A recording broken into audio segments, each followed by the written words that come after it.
trust in His presence. Sabi ko nga doon sa Matthew 28, di ba? Ay doon sa Matthew 28 verse 20, di ba? Anong sabi ng Panginoon doon? Ako'y laging kasama ninyo hanggang sa katapusan ng mga panahon. Trust in His active presence sa ating mga buhay.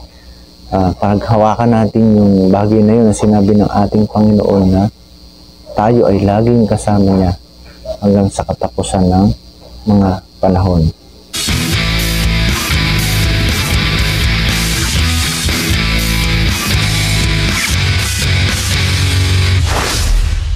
Okay, isang magandang hapon po sa ating lahat mga kapatid.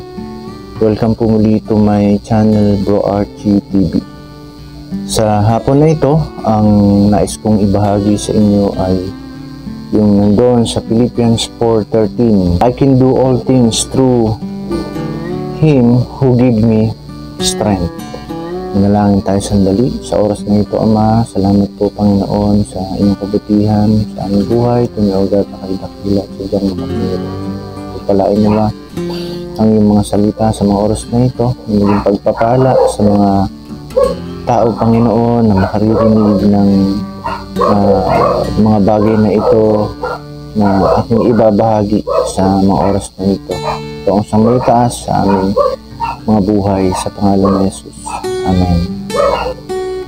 I can do all things through Him who give me strength.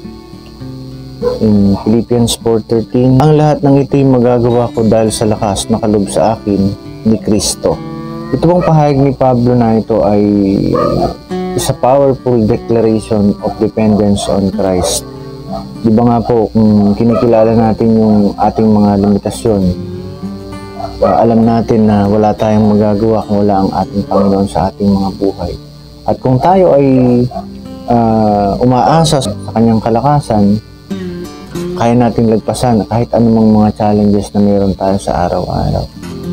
Kapag tayo ay dumidepende sa kalakasan ng Panginoon, kaya natin i-resist ang anumang temptations na ibabato sa atin ng kaaway. At kung tayo ay mayroong kalakasan na nagmumula sa Panginoon, kaya nating paglingkuran ang ibang mga tao. Kasi sa panahong ito, ng henerasyong ito, ito ay henerasyon na makaakim. Ako muna dapat ang mabusog, ang pangailangan ko muna ang dapat mauna. Yan yung henerasyon po natin sa ngayon. Ngayon, kung ikaw ay may kalakasan na nagmumula sa Panginoon, kaya mong paglingkuran ng ibang mga tao. Yung mga salita ng Panginoon sa Bible na kaya mong magpatawad ng mga tao na nakakasasakit sa'yo. May utos pa nga na love your enemy. Sabi mo gano'n. At kung wala ang kalakasan ng Panginoon sa iyong buhay, hindi mo kayang gawin yung mga bagay na yan. At kung tayo ay umaasa sa kalakasan ng Panginoon, kaya natin i-fulfill yung God's purpose sa ating mga buhay. Diba? Kung bakit tayo nabubuhay sa mundo na ito, di ba para naman talaga tupdin yung kalooban ng Panginoon sa ating mga buhay.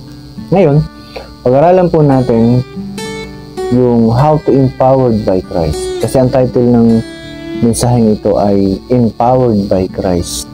Ngayon, tingnan natin, paano ba mai-empowered ng ating Panginoong Jesucristo?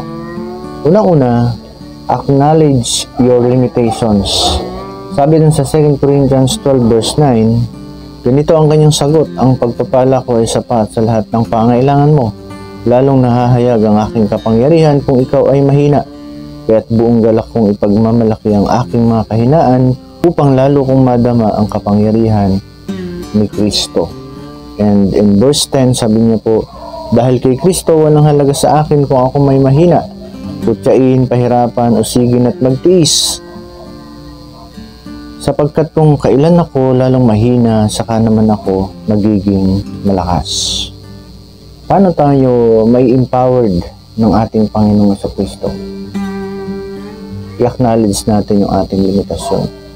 Kasi karaniwan sa mga tao, parang feeling nila, kaya nila ang buhay ng mag-isa, ng sarili nilang lakas, kaya nila yung mga problema nila sa sarili nilang kakayanan.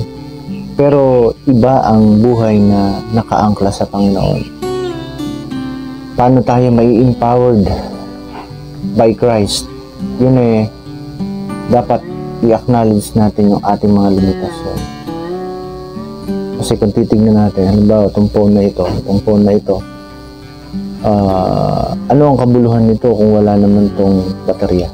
Diba? Ano ang kahulugan nito o ano ang pakinabang nito kung dead bat? Diba? Ganyan ang buhay. Kapag wala tayo sa Panginoon, parang hindi mo talaga kayang magkaroon ng meaningful na buhay kung wala ka sa presensya ng ating Panginoong Jesucristo. Kaya yun yung una, how to empowered by Christ, dapat i-acknowledge mo yung limitasyon na tanging sa grasya ng Panginoon, doon ka nabubuhay. Okay, ikalawa, how to empowered by Christ, rely on Christ's strength. Kailangan mag-rely tayo sa kalakasan na nagmumula sa Panginoon. In Ephesians 6 verse 10, ito po ang sabi niya, bilang pagwawakas, magpakatibay kayo sa kalakasan galing sa Panginoon at sa kanyang dakilang kapangyarihan. Rely on Christ's strength. Diba? Tingnan mo na lang, halimbawa, isang sundalo, magaling na sundalo, sabihin na natin, trained. Pero kung lalaban siya sa digmaan at pat-pat lang yung dala niya, sa tingin niyo po ba mananalo siya? Yung kalaban niya talagang mga high-powered na mga kagamitang pandigma, high-tech, advanced in technology, kumbaga yung mga dalang kagamitan. Tapos siya pat-pat lang yung dala niya. Diba? Kung titingnan natin sa panahon na ito, napakahirap magtagumpay sa digmaan kung wala kang sapat na kagamitan. Diba ba? Wala kang sapat na gamit para magtagumpay sa mga makakalaban mo na talagang super high-tech ang kanilang mga kasangkapan pagdating sa digmaan. Diba? Kaya ngayon, sa buhay natin, kung titingnan mo kasi ang konteksto ng Ephesians 6 verse 10 na ito, na binanggit natin, ito yung mga armor of God. May mga inilaan na ang Panginoon na kasangkapan or kagamitan para ikaw ay magtagumpay sa mga pakana ng diablo. Kasi po, ang labanan po ay spiritual. Akala lang natin yan, tao sa tao ang labanan, pero hindi po. Kung mabasahin natin ang Bible, basahin ko na sa verse 12. Sapagkat hindi tayo nakikipaglaban sa mga tao, kundi sa mga pinuno, sa mga may kapangyarihan, at sa mga tagapamahala ng kadilimang umiiral sa sanlibutang ito. Ang mga hukbong spiritual ng kasamaan sa himpapawid. Kala mo, tao-tao yung mga kalaban natin. Hindi po. Controlled by the devil, kumbaga. Controlled by evil. Minsan may mga tao na nagagamit para ikaw ay pabagsakin. Diba?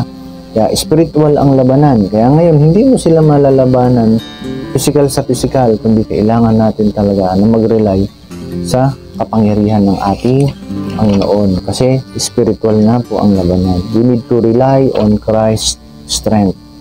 At para magkaroon tayo, ma-empowered tayo ng ating Panginoon sa Kristo, dapat we rely on Christ's strength. Hindi sa sarili mong lakas, hindi sa sarili mong kakayanan, hindi sa sarili mong talino, galing, hindi. Dapat gusto natin na maging matagumpay, malakas sa ating buhay, pananampalataya, dapat ay nagre-relay tayo sa kalakasan na nagmumula sa Panginoon. Use the armor of God. Makikita natin dyan dun sa Ephesians 6. Rely on Jesus' strength sa ating mga buhay. Kasi ang diablo, every single demon na maibabato niya sa'yo, gagawin niya para ikaw ay bumagsak sa iyong pananampalataya. Spiritual ang labanan, kaya kailangan ng spiritual na lakas. At yan ay manggagaling lamang sa ating Panginoon sa Kristo. Yan, yung pangalawa, how to empowered by Christ, kailangan rely on Jesus' strength. Use the armor of God. Ito provide ng Panginoon para tayo ay magtagumpay. Ikatlong bagay, how to empowered by Christ. Trust in His power. In Isaiah 40 verse 29 to 30, ang mahihina't mga napapagod ay kanyang pinapalakas, kahit na ang mga kabataan ay napapagod at nanlulupaypay. Ngunit muling lumalakas at sumisigla ang nagtitiwala kay Yahweh. Lilipad silang tulad ng mga agila. Sila'y tatakbo ngunit hindi mapapagod. Sila'y lalakad ngunit hindi manghihina. Tatlong bagay, how to empowered by Christ. Trust in His power. Ipinakita po dyan, inihalin tulad, kumbaga sabi, ngunit muling lumalakas at sumisigla ang nagtitiwala kay Yahweh. Lilipad silang tulad ng mga agila. Bakit ikinumpira sa agila? Bakit ginawang halimbawa ang agila? Kasi ang agila daw po ay one of the strongest birds that God created. Sa pinakamalakas na ibon na inilikha ng ating Panginoon. Kasi noong mga panahon na ito, na kumbaga ang konteksto na ito, marahil yung mga anak ng Panginoon o yung mga bayan ng Panginoon ay pagod na sa paghihintay dahil sila ay nasa exiled sila sa Babylon that time.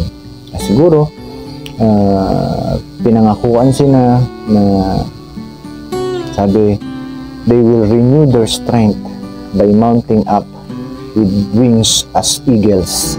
Sabi pong ganun. Kaya the term mount up literally means to rise to another level. Sabi pong ganun.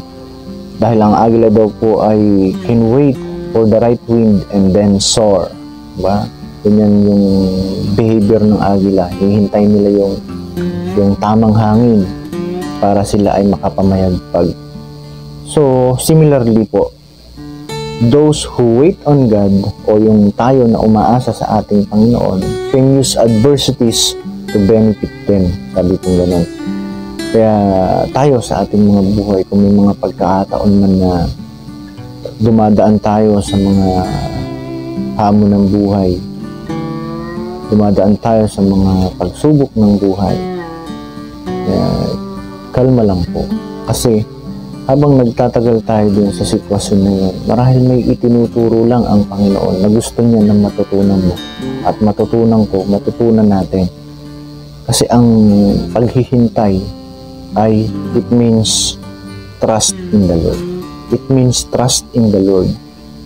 Habang nagtatagal kang naghihintay, mas nade-develop ang iyong pananampalataya. Yung pagtitiwala mo sa Panginoon habang ikaw ay naghihintay sa Kanyang pagkilos. Naalala ko, itong si King Saul, makikita natin sa Old Testament. Si King Saul, nandyan yung mga banta ng panganib sa kanya. Alam niyo, hindi siya naging mapaghintay. Kaya kumilos siya sa sarili niyang kaparaanan, sa sarili niyang karunungan.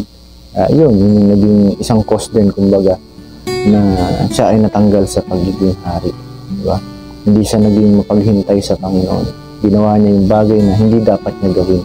Kaya, kumbaga, nagalit ang Panginoon sa kanya.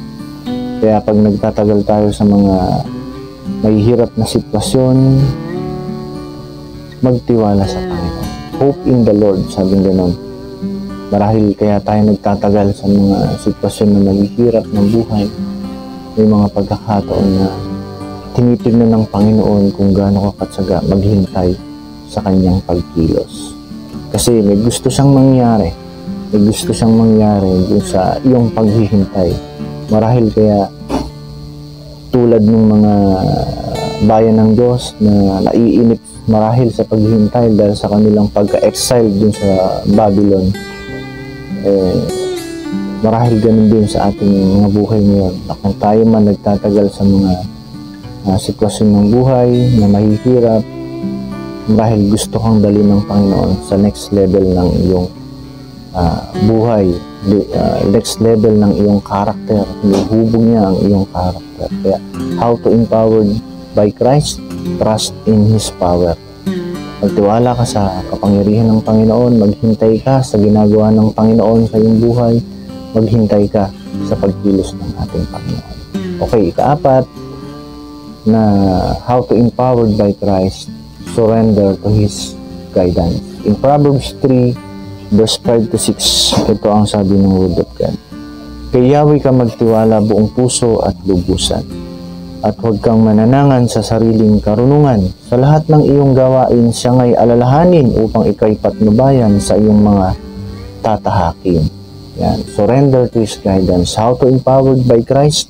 Surrender to His guidance. Huwag kang kikilo sa sarili mong mga karunungan. Sabihin na natin matalino ka, pero mas matalino ang Diyos sa'yo. May mga kaparaanan ng Diyos na kailangan mong sundin, di ba? Sa basketball nga, di ba? Hindi ka naman pwede maglaro sa basketball na sarili mong rules yung paiiralin, di ba? Merong rules ang basketball. Ang larong basketball may sariling rules, kaya kailangan mo sumunod. Ganun din sa ating buhay pananampalataya. Kailangan mo magtiwala sa mga kaparaanan ng Panginoon. Surrender to His guidance. Ang barko daw po, sabi, ship uses a compass for navigation. Diba, ang mga barko, lumalaot yan. And then, may compass na ginagamit yan para sa direksyon na kailangan para dun sa kanilang pagtahak, sa kanilang tatahaking direksyon sa karagatan. Ngayon, paano kung sa gitna ng kanilang paglalayag, masira yung compass? Di ba? Sabi, compass is vital when there are no landmarks or stars visible on the horizon. Diba? Siguro, yung ibang mga kapitan ng barko, kung wala man silang compass, meron lang silang palatandaan na mga bituin or mga landmarks, kaya nilang makarating sa pupuntahan nila. Pero paano kung wala yung mga landmarks na yon, walang mga visible stars, and then sira pa yung compass mo, di ba? Mahirap po yun. Pwede silang maligaw. Kaya sa buhay natin, sa ating buhay bilang mga manlalakbay sa mundong ito, nakikipamayan sa mundong ito, or tayo bilang mga manlalakbay, tayo bilang mga mananampalataya na naglalakbay sa daigdig na ito, kailangan natin ng gabay ng Panginoon. Kailangan natin yung compass. Walang iba kundi ang paggabay ng ating Panginoon through His words, through His Holy Spirit, diba? Yung mga gabay na ginagamit ng Panginoon para tayo ay magtagumpay sa ating lakad bilang isang matagumpay na mga Kristiyano. Kaya surrender to His guidance. Mahirap po na lumalakad tayo ayon sa sarili nating kaparaanan. Alalahanin natin ang labanan ay spiritual. Kaya kailangan talaga lumaban din tayo spiritual. Kailangan natin ng ating Panginoon, yung guidance ng Panginoon para sadyang matalino din kasi ang kaaway. Sadyang mapanlin lang din ang kanyang mga pag-atake. Kaya kung wala ang talino na nagmumula sa Panginoon, yung gabay ng Panginoon, pwede tayong maligaw at pwede tayong mapabagsak ng ating kaaway. Walang iba kundi si Satanas. Kaya kailangan surrender to His guidance. Yan po yung 4 na how to empowered by Christ. Una, acknowledge your limitations. Ikalawa, rely on Christ's strength. And ikatlo, trust in His power. And ikaapat, surrender to His guidance. Kaya nga mga kapatid, saan parte pa ng buhay natin, tayo kailangan natin ang kalakasan na nagmumula sa Panginoon. Isang parte ng buhay mo pa ikaw mahina. Isang parte pa ng buhay mo ikaw, kailangan mo ang lakas na nagmumula sa ating Panginoon. Ngayon, kung ma-identify mo yung bahagi ng buhay mo na yan na talagang mahina ka pa, at kailangan mo ang kapangyarihan ng ating Panginoon. Kasi alam din ng kaawayan kung saan ka pa mahina. Maaaring madali ka pang magalit, mahirap ka pang magpatawad. I-identify mo yan, yung mga bagay niyan. O hindi ka pa makapagbigay sa iyong kapwa o sa gawain ng Panginoon. Merong area pa ng buhay mo na hindi ka pa ganun kalakas. At nakikita mo na doon mo talaga kailangan ang kapangyarihan ng ating Panginoon. I-identify mo yan, hilingin mo sa Panginoon na makita mo yung weaknesses na yan sa iyong buhay. And then, pag nakita mo yung mga kahinaan na yan, pray for empowerment. Pray for empowerment. Yun nga yung sinasabi ko kanina.